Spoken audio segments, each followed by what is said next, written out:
नाज़रीन आदाब। आवाज़नामा के ख़ास प्रोग्राम अखबारों की दुनिया में मैं हारून रशीद आपका खैर मक़दम करता हूँ।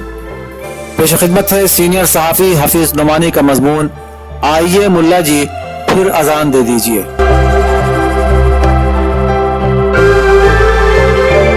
हफीज़ नुमानी लिखते हैं कि अक़लियती उमूर के वज़ीर मुख्तार अब्बास नकवी की दावत पर बुलाई गई मीटिंग में RSS के नायब सरबराह कृष्ण गोपाल साहब और खबर के मुताबिक 50 मुस्लिम उलमा और दानिशवरों ने शिरकत की, जिनमें 25 के अस्माए गिरामी जाहिर कर दिए गए हैं और इतने ही वगैरह में हैं जिन्होंने बाबरी मस्जिद और राम जन्मभूमि की जमीन के मिल्कियत के मुकदमे का फैसला आने के बाद उसे इत्तेफाक राय से फिर हंसी खुशी कबूल करने का ऐलान किया है।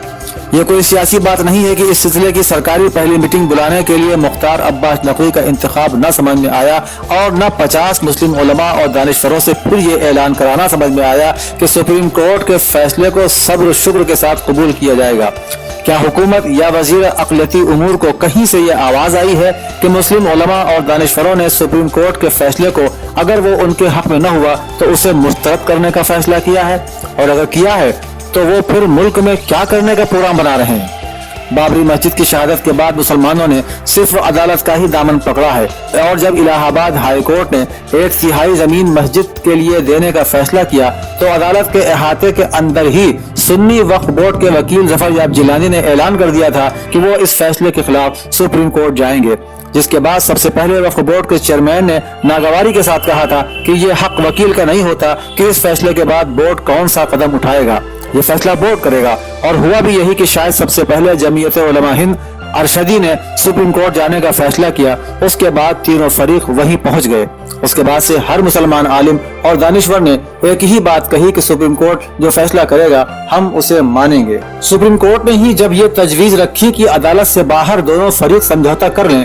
तो मौलाना अरशद मियां मदनी ने जमीयत उलमा की तरफ से और ज़फ़र फारूकी चेयरमैन सुन्नी वक्फ बोर्ड ने भी इस पर इत्तेफाक किया, लेकिन बात न बन सकी और अदालत को ऐलान करना पड़ा कि 18 अक्टूबर तक समाअत मुकम्मल कर दी जाएगी और 18 नवंबर तक मुकदमे का फैसला सुना दिया जाएगा, और उसे भी तमाम मुसलमानों ने इत्तेफाक राय से तस्लीम किया। इसके बाद जरूरत इस बात की थी कि वजीर दाखिला अमित शाह अपने घर पर अपनी सदारत में मीटिंग बुलाते और उसमें सिर्फ मुकदमे के 2 मुसलमान फरीकों मौलाना अरशद मियां और ज़फ़र फारूकी चेयरमैन सुन्नी वक्फ बोर्ड को बुलाते और उद्धव ठाकरे विश्व हिंदू परिषद, बजरंग दल, हिंदू महासभा, बीजेपी और हिंदुस्तान की तमाम हिंदू मजहबी और सियासी तंजीमों को बुलाते और उनसे ये ऐलान कराते कि वो सुप्रीम कोर्ट के फैसले को पूरी तरह तस्लीम करेंगे। और बाबरी मस्जिद गिराने के बाद जैसी दहशतगर्दी की थी और शिवसेना ने फख्र से कहा था कि ये मस्जिद नहीं गुलामी की निशानी थी जिसे हमने मिटा दिया, इसके लिए ये क्यों कहा जा रहा है कि ये बदतरीन दिन था, वगैरह वगैरह। ऐसी कोई बात नहीं होगी,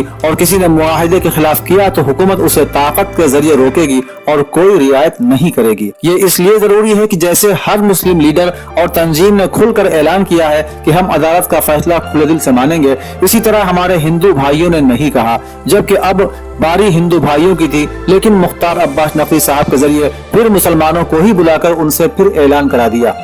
इस मुकदमे में हिंदू और मुसलमान में सिर्फ दिन और महीने का फर्क तो हो सकता है, लेकिन नतीजे के बारे में खुलकर कहा जा रहा है कि अगर अदालत ने जमीन राम जन्मभूमि को नहीं दी तो हुकूमत कानून बनाकर राम लला को दे देगी। जिस मुल्क में आबादी का इतना फर्क हो कि तेरे नाम पर सजदा करने वाले 130 में सिर्फ सरकारी गिनती के हिसाब से 18 हों, और जहां हुकूमत की असल ताकत तादाद से नापी जाती हो, वहां उसके अलावा क्या कर सकते हैं कि अक्सरियत के सामने हथियार डाल दें और कानून वही बन जाए जिसके हक में सब वोट दे दें। हमारे मालिक ने तो किताब अज़ीम में कह दिया है कि मुल्कों का मालिक अल्लाह है, वो जिसको चाहता है मुल्क देता है और जिससे चाहे मुल्क ले लेता है, वो जिसको चाहे इज्जत देता है और जिसको चाहे जिल्लत देता है, बेशक वो हर चीज पर कादिर है। आजाद तर्जुमा।